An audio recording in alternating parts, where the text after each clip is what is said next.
అందరికీ నమస్కారం అండి. కార్తీక మాస మహత్యం గురించి మనం తెలుసుకుంటున్నాం కదండి. కార్తీక మాసంలో వచ్చేటటువంటి పండుగల గురించి తెలుసుకుంటున్నాం. మనం ముందు వీడియోల్లో కార్తీక మాసంలో వచ్చేటటువంటి శివ పూజలు, పాలు సముద్రంలోని విష్ణుమూర్తి యోగ నిద్ర, అలాగే కార్తీక దీపం గురించి మనం తెలుసుకున్నాం. ఇప్పుడు మనం కృత్తికులకు కుమారుడు, అలాగే కార్తీక సోమవార వ్రతాలు, కార్తీక సోమవారాలు, ఈ విశేషాలను మనం పరిపూర్ణంగా తెలుసుకుందాం.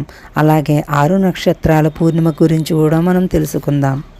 మొట్టమొదటిగా కృత్తికులకు కుమారుడు.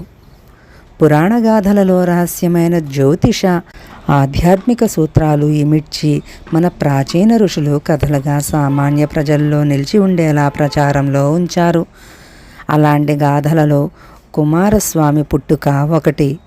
ఈ కుమారస్వామి యొక్క జననం కాళిదాసు కుమార సంభవం అనే పేరిట అందమైన కావ్యాన్ని కూడా అల్లారు. దీనికి ఆధారం రామాయణంలోని కుమారస్వామి పుట్టుక. ఇదేంటి రామాయణం అంటున్నారు, దాంట్లో కుమారస్వామి పుట్టుక అంటున్నారు? ఈ కథ ఏంటో మనం తెలుసుకుందాం. మరి ఇంకా మహాభారతంలోనూ ఇతర పురాణాల్లోనూ కూడా ఉన్న గాథ. కుమారస్వామికి 6 ముఖాలు ఉన్నట్లు చెప్పబడినాయి. కార్తీక మాసంలో పూర్ణిమ వచ్చే కృత్తికా నక్షత్రాలలో కూడా ఆకాశంలో చూస్తే 6 చుక్కలు ఒకచోట గుంపుగా కనబడతాయి. ఇవే కృత్తికలు. ఈ కృత్తికల చేత పెంచబడినవాడు కాబట్టి కుమారస్వామికి కార్తికేయ అనే పేరు వచ్చింది. కృత్తికలోని 6 నక్షత్రాలు మాతృమూర్తులై పాలు ఇవ్వగా 6 నక్షత్రాల నుంచి పాలను తన 6 ముఖాలతో త్రాగినందువల్ల ఈయనకు కార్తికేయుడని నామం ఏర్పడింది. కృత్తికులకు కుమారుడిగా పెరిగినవాడు అవటం వల్లనే కార్తికేయుడు. అలాగే ఇది కృత్తికులకు సంబంధించిన మాసం గనుక కార్తీక మాసం. ఇది చాలా విశేషమైన నెల. యోగశాస్త్ర ప్రకారం ఇది సాధన చేయడానికి ఎంతో అనువైన కాలం. ఎందుకంటే మే, జూన్లలో వలె ఎండలు ఎక్కువగానూ ఉండవు. ఇటు డిసెంబరు, జనవరి వలె చలి ఎక్కువగానూ ఉండదు. అటు శ్రావణ భాద్రపదాల్లో వల్లే అంటే ఆగస్టు, సెప్టెంబర్లో వర్షాలు వస్తాయి కదా, అలాగ కూడా కాకుండా. అందుకని కాలం సమశీతోష్ణమై ప్రసన్నంగా, మనస్సుకు ఆహ్లాదంగా ప్రశాంతతనిచ్చే పవిత్ర సమయం ఇది. ఆకాశంలో వానాకాల మబ్బులు లేకుండా, శీతాకాలంలో పొగమంచు లేకుండా నిర్మలంగా ఉన్నట్లే ఈ కార్తీక మాసంలో సాధన చేసే యోగి మనస్సు కూడా నీలాకాశం వలె నిర్మలంగా పరిశుద్ధమై ఉంటుంది. కనుక ఇది సాధనకు అనువైన కాలం. అందుకనే కార్తీక మాస ఉపవాసములకు ఇది సుప్రసిద్ధ నెల. ఉపవాసం చేయడం వల్ల ప్రకృతి చికిత్స. వైద్యులు ఏమంటారంటే శరీరంలో జీర్ణించి ఉన్న విషాలు, సంవత్సరాలుగా పేగులలో నిలిచి ఉన్న మురుగు, క్రిములు బహిర్గతమై మన జీర్ణకోశం పవిత్రమయ్యే సదవకాశం ఉన్నది. అందువల్ల ఉపవాసం వల్ల ఉదరకోశ సంబంధమైన రోగాలు హరించుకుపోతాయి. పోతే రెండవది, యోగశాస్త్ర ప్రకారం ఉపవాసం చేయటం వల్ల మన స్థూల శరీరం యొక్క మొద్దుతనం అంటే తమోగుణం తగ్గి మనస్సుకు, ప్రాణశక్తికి బలం పెరుగుతుంది. దీనివల్ల నిద్ర వచ్చే గుణం తగ్గుతుంది. జపం చేస్తే నిద్ర వచ్చేవారికి ఈ ఉపవాసాలు చేయడం వల్ల నిద్ర అడ్డు తొలగి మరింత తీవ్రంగా ఏకాగ్రత కుదిరి జపం సిద్ధింపచేసే అవకాశం కూడా ఉంటుంది. ఇకపోతే కార్తీక సోమవారముల విశేషం గురించి తెలుసుకుందాం. కార్తీక మాసాలలో సోమవారం పుణ్యమైన దినం. ఎందుకంటే వారాలలో సోమవారానికి చంద్రుడు అధిపతి. ఈ నెలలో చంద్రుడు కృత్తికలలో పూర్ణుడై ఉండటం వల్ల చంద్రుని వారమైన ఈ సోమవారం నాడు ఉపవాసం చేస్తే శివునికి అత్యంత ప్రీతికరమైన దినం. అందువల్ల కార్తీక మాసంలో సోమవారాలు ఉపవాసం చేస్తూ శివునికి రుద్రాభిషేకం చేయడం శాస్త్రాలలో విధించబడింది. దీనికి వెనుక జ్యోతిశాస్త్ర రీత్యా కూడా ఒక విశేషార్థం ఉంది. చంద్రుడు మనస్సుకు కారకుడు. యోగికి మూడవ నేత్రం లేక దివ్య చక్షస్సు అనబడే నయనం, ఉపనయనం చంద్రునితో పోల్చబడి ఉన్నది. అందువల్ల శివునికి మూడవ నేత్రం నుదుట చంద్రరేఖ వర్ణించబడింది.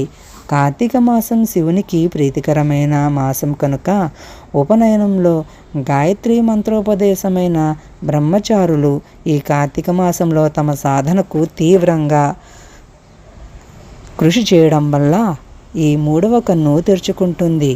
ఇలా ఈ మూడవ నేత్రమైన ఉపనయనం తెరుచుకోవడం వల్ల ధ్యానంలో కూర్చున్న యోగికి ఒక తెల్లటి కాంతి, అంటే ఎలక్ట్రిక్ బల్బు వెలిగినంత ఇదిలో భూమధ్యంలో, అంటే నుదుట రెండు కనుబొమ్మల మధ్యగా తెల్లని కాంతి పూర్ణిమ చంద్రుని వల్లే వెలుగుతుంది.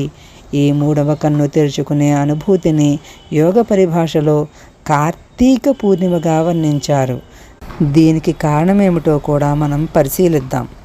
6 నక్షత్రాల పూర్ణిమ. 6 నక్షత్రాలపైన వెలిగే కృత్తికలలోని పూర్ణిమ కనుక ఇది కార్తీక పూర్ణిమ అని పైన తెలుసుకున్నాం కదా. యోగి శరీరంలో కూడా ఈ కార్తీక పూర్ణిమకు అర్థం పూర్తిగా సరిపడి సమన్వయం ఎలా అవుతున్నదో చూద్దాం. యోగి శరీరంలో 7 చక్రాలు లేక నాడుల కూడలతో ఏర్పడే నడిబొడ్డు వంటి కేంద్రాలు 7 ఉన్నాయి. అందులో మొదటిది మూలాధారం, ఇది వెన్నుముక అడుగున ఉంటుంది. రెండవది స్వాధిష్టానం, ఇది లింగస్థానంలో ఉంటుంది. మూడవది మణిపూరకం, ఇది నాభిస్థానంలో ఉంటుంది. నాలుగవది అనాహతం, ఇది హృదయ కేంద్రకంలో ఉంటుంది. ఐదవది విశుద్ధి చక్రం, కంఠంలో ఉంటుంది. ఆరవది నుదుట స్త్రీలు కుంకుమ బొట్టు పెట్టుకునే చోట ఉండే ఆజ్ఞాచక్రం. కుండలిని శక్తి ఈ ఆజ్ఞాచక్రంలో ఉన్నప్పుడే మూడవ కన్ను తెరుచుకుంటుంది. అప్పుడే యోగికి కార్తీక పూర్ణిమ దర్శనం అవుతుంది. కార్తీకం అని అనటం ఎందుకంటే మూలాధారం నుంచి 6 చక్రాలు 6 నక్షత్రాలుగా ఏర్పడి అవి ప్రశ్నార్థకం ఆకారంలో కనపడతాయి. మన శరీరంలోనూ అలాగే 6 చక్రాలపైన 6 చుక్కలుగా కనిపించే పూర్ణిమ కనుక దీనికి కార్తీక పూర్ణిమ అని పేరు. ఈ 6 చక్రాలు శరీరంలో యోగికి అమృతధారులు వర్షించగా దానిని ఆస్వాదించుతాడు కనుక కార్తికేయుడుగా వర్ణించుచున్నారు. ఈ యోగ రహస్య సంకేతమును 6 మాతృకలు లేక కృత్తికలు ఇచ్చే స్తన్యాన్ని త్రాగే యోగిని పాము వలె వర్ణించుచున్నారు. ఇతడు బ్రహ్మచారి కనుక కుమారుడని పేరు. మూలాధారంలో ఉండును కనుక కుండలిని. ఇతనికి సుబ్రహ్మణ్యేశ్వర స్వామి అని కూడా పేరు కలిగింది. సుబ్రహ్మణ్యేశ్వరుని ఆకారం సర్పమే కదా.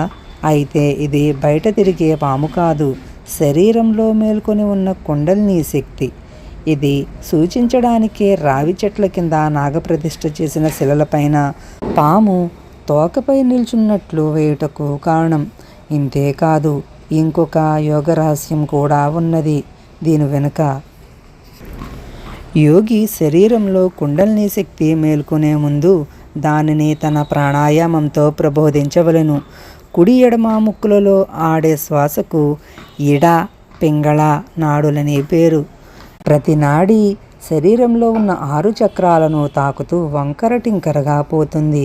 ఇలా వంకరగా ప్రయాణించే శక్తి తరంగాలుగా, అంటే వేవ్స్ ప్రయాణించడం వల్ల దానికి వంపులు తిరిగిన పాము సంకేతంగా ఏర్పాటు చేశారు.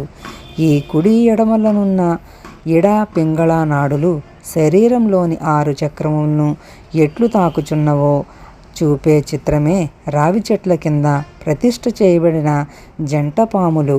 అయితే ఈ పాములు శరీరంలో ఉన్నవని యోగ రహస్యాలు తెలిసిన వారికే తెలియను. తరువాతది శివశక్తి కుమారుడు.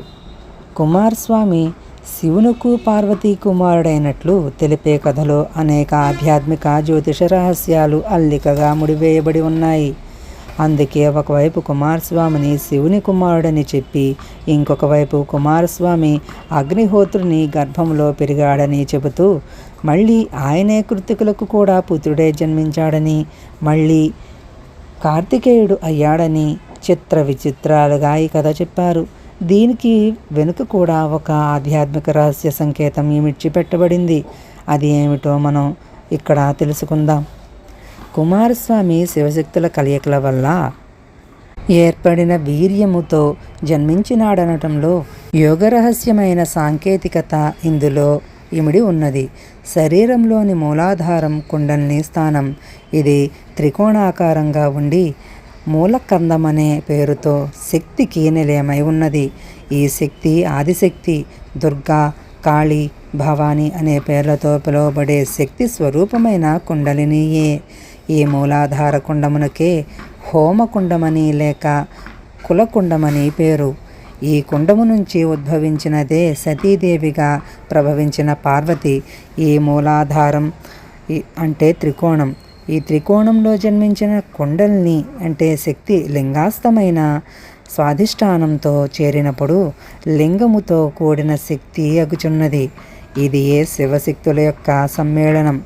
కుండలిని శక్తి సృష్టి కేంద్రమైన స్వాధిష్టానమగు లింగస్థానమును చేరునప్పుడే సృష్టి జరుగుతున్నది.